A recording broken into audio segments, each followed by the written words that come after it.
preaching in the church or Sunday school or other means. Are we serious about this?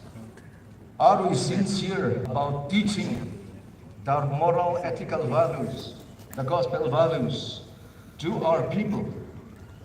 And in order to do that, we ourselves have to be a teacher who set an example.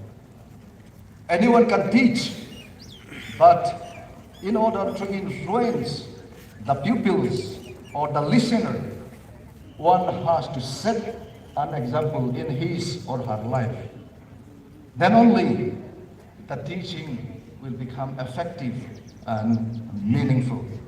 Today, among our community members, we find laxities, failures in moral, ethical standards.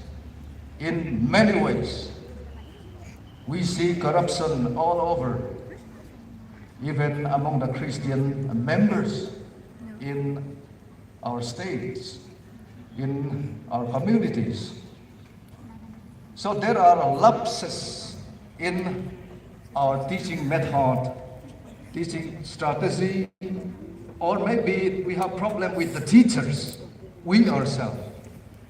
So let's take this teaching, the values of the kingdom to the children and to even the grown-up members of our community seriously. Then only our church will survive, and only then God, Jesus, would be able to use us, His true witnesses for the gospel and its values.